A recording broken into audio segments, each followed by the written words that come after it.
Good evening. I know it's a little late, but the Lord has really been talking to me about something. I say talking to me, He's been putting something into my heart, and I've been really concerned about. There's a beautiful old song, hymn, written by Philip Bliss. It's called Let the Lower Lights Be Burning.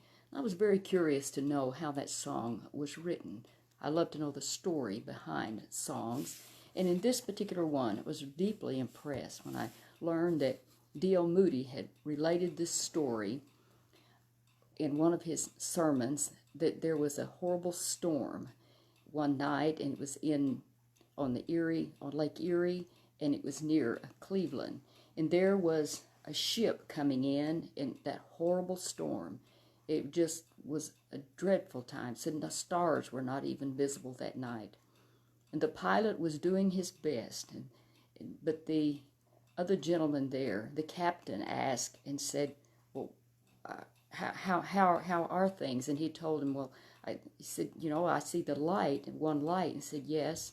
The pilot said, yes, this is his. Oh, the captain was concerned. Well, are you sure that we're coming into the shore here, we're going to be okay? And he said, yes, I'm sure that it is.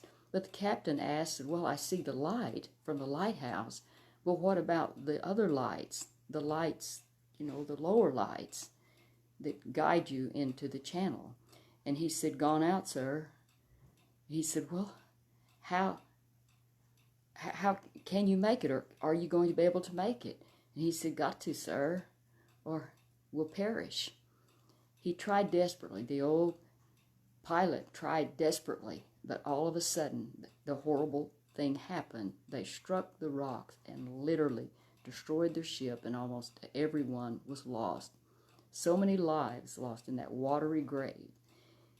And as Reverend Moody told this story, it was so touching, and he said, we don't have to worry about Jesus. The lighthouse is burning. That light is on, but it is up to us to keep the lower lights burning. This has so touched my heart, and I think how important it is for us to keep being that light, that we shine for Jesus. There's somebody out there that needs to see that light, and we never know what hour of the day or night they may call upon us. We need to be examples of believers in words and in deeds. And I go back to the scriptures that we use for our we are Silver Citizen Believers Brigade. We make up a mighty army. And I think of the scriptures where we're using that, where we are told that as older men and women, we're to be examples of believers. We're supposed to be teaching and leading and guiding.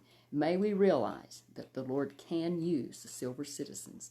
We can rise up and we can be an effective, powerful, marching force. We can be this brigade that is not just some weaklings coming along, but we can be strong and take action and be faithful and be impactful in this era of time. The Lord bless you, and you have a great rest of the evening, and you have a great day Sunday, as we may not be able to go into our churches, to the buildings, but we'll be having service, I know, at our church, at Elgin Assembly of God.